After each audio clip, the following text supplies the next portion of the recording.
Hello everyone! I'm Roan Celis Capistrano of 1 Million Club. Kung bago ka pa lang sa channel ko, make sure to subscribe and hit the notification bell para lagi kang updated. People live longer today. Tama ba yun? The bad news, most people are not saving enough for their retirement. Tama ba? Ang konti lang po talaga na makikita mong tao na nag-iipon para sa retirement niya. Madalas po talaga pag sumweldo, ubos agad. Parang pong estudyante na inubos lahat ng baon niya. Tama po ba? So, yan. So, isa sa mga kailangan nating i-consider pag nagre-retirement planning tayo, yung sources of retirement income natin. Okay? So, pakitype nga po dyan, income. So, bakit kailangan natin i-consider yung income? Kasi po madalas po na pagkakamali, nag-iipon po tayo ng malaki or meron tayong nilulook forward na retirement lump sum, no? Pagka 60 ako, may marireceive akong 2 million. Or pag 65 ako, may marireceive akong 1 million.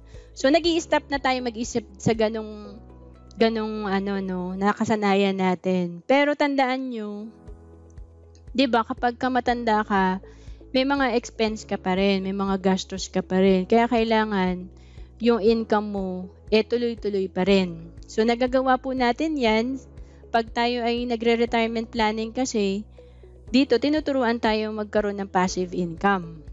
So ito na nga yung nakukuha natin sa mga investment natin like stocks, mutual fund, 'di ba? Tapos, syempre, bukod yan sa mga pension natin like SS or GSIS or nakuha natin sa company, di ba? So, kasi ang bilis lang po maubos ngayon, di ba? Ng 100,000. Tama po ba? Mabilis lang po maubos yan.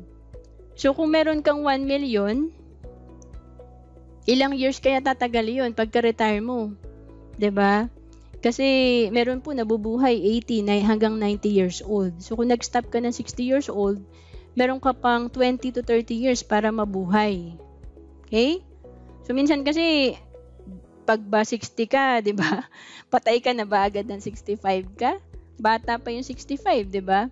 So 5 years pa lang 'yun, 'di ba? So yun lang po yung titingnan natin. Ano yung magiging source of income natin? No? Yun. So, what sources of income you have? Kaya nga maganda, may business din po tayo dito sa IMG and meron din po tayong mga investment na pwedeng magbigay sa atin ng income or permanent income. So, ito, no? What sources of income do you have? Do you have other savings?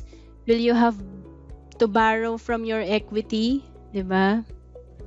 So, sabi dito, or will you have to work much longer into old age? Naku, ito po yung ayaw ko, no, na matanda na ako tapos nagtatrabaho pa rin ako. So, nung nagpunta po kami sa Taipei, ang dami din pong matatanda doon na nagtatrabaho talaga sila. No? Kasi pala, pag nag-retire pala sila, hindi pala sila bibigyan ng anak nila. Kung gusto talaga nilang mabuhay pa rin, may pangkain pa rin sila, kailangan magtrabaho po sila. So, iba po yung culture. Ang problema naman dito sa Pilipinas, 'di ba? Basta may breadwinner, 'di ba? Nakaasa na po dun sa breadwinner. So mahirap din po 'yun kapag breadwinner ka, hindi ka nag-iipon. Kasi syempre, tatanda din naman tayo, 'di ba? So kanino naman tayo aasa pag by the time na matanda na tayo? So syempre, best gift natin sa ating mga anak kung hindi tayo maging pabigat balang araw sa kanila. Tama ba? So, how much do you need? It's recommended you have 20 times of your current income for retirement. No? So, usually, 10 times talaga yan. Kung basic lang pag-uusapan natin, 10 times ng annual income natin ng retirement natin. Pero para makonsider yung mga inflation, ginagawa po siyang 20 times.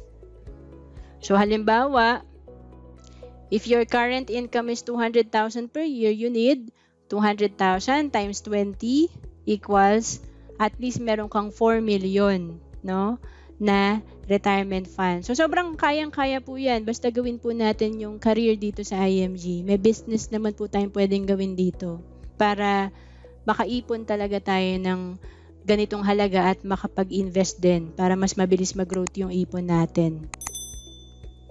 So, ito yung maganda, no? Self-security instead of social security. Tama ba?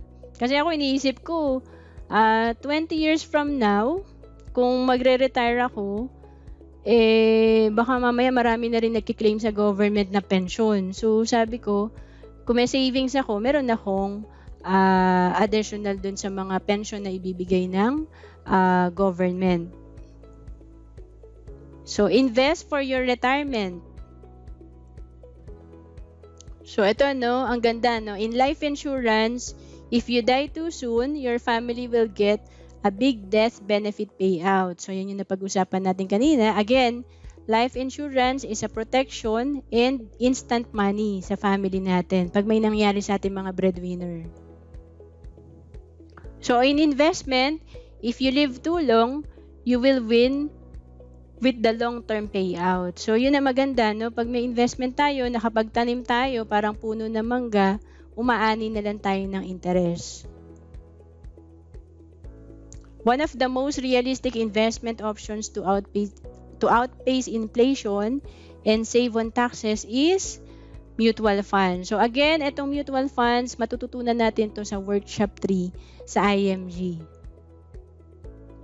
And then, syempre, isa rin sa mga investment natin para sa retirement, yung long-term care. Pakitype nga po LTC, diba? So, ibig sabihin, long-term care. Lahat tayo mangangailangan ng long-term care. So, there's a good chance that you will need LTC kasi 70% of people over 65 will require some LTC services. So, sa ibang bansa po, grabe po yung mga retirees doon, talagang comfortable po sila pag nag-retire. No? Kaya kumukuha po ng mga caregiver. No? 40% of those receiving LTC are between 18 and 64.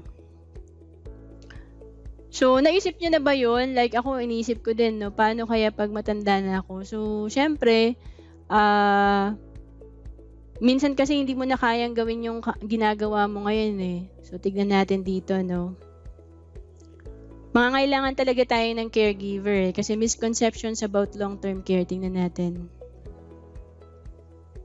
So, in the US, the average annual cost of long-term care is in the US is $83,580, diba? Who will pay for it? Who will take care of you? Your spouse, diba? So, tinatanong pa, no, medyo costly siya pag tumanda tayo. So, sino yung sasagot nitong mga needs natin? So, risk of developing Alzheimer's disease, no? 65 is to 1, 85, over 65, 1 in 9 ang chance na magka-Alzheimer. Kapag over 85, 1 in 3, no? If you have a few assets and live on social security benefits, should you buy long-term care? Yan. So, yes, kasi dagdag talaga natin sa social security natin or SSS yung healthcare. If you have PhilHealth, should you buy long-term care? Yes pa rin. Diba? Kasi ang PhilHealth limited lang naman yan. So, what is long-term care? Ito na, no, yung sinasabi ko kanina. Long-term care is the help you need when you are not able to do some of the basic activities of daily living, such as, yan, no, so, syempre, minsan, meron po talaga matatanda nakikita natin, hirap na maligo mag-isa, pagdadamit, no, pati sa pagkain, no, yung toileting, kaya may mga adult diaper po, and move in and out of bed, no? So, long-term care is often associated with older people, but accidents and ill can happen at any age. So, think about people who have had a stroke, chronic illness, Alzheimer's. So, yan. Kailangan talaga natin ng long-term healthcare. Kasi alam nyo, may nagkwento po, isa sa mga kasi nang na-attendan ko itong about retirement planning sa Makati office, yung parents po niya, pinadala po niya talaga sa yung magbabayad ka talaga ng caregiver. So, ang caregiver pala, hindi pala kailangan mo isa lang. dalawa pala yung kailangan mo pag matanda ka na. Kasi, ano yan eh, may night shift, may day shift. 'Di ba? So sabi niya, ganun talaga kamahal ang long-term care kasi sa mag-aalaga pa lang sa'yo, dapat, syempre hindi kaya ng isa kung 24/7, 'di ba? So dapat talaga dalawa. Okay? So short-term care, normally cover short-term care. Kaya talagang ano yan, no? Eto, ginagamit lang natin kapag binigay talaga yan ng company, benefit talaga yan usually na binibigay sa mga empleyado. Kaya tinawag na short-term, habang productive ka, habang may trabaho ka. So, expires yearly. At pwedeng hindi na po yan maaprubahan kung sakitin ka talaga. Hindi ka na i-cover. Long-term healthcare naman is the coverage you purchase to provide medical and non-medical care services when you are unable to perform the basic activities of daily living. So, usually covers beyond 65. So, no need to own a long-term healthcare if your company will cover you for the rest of your life. So, sino po ba dito yung employee of the year? No, na siguradong hindi po talaga mawawala ang healthcare niya.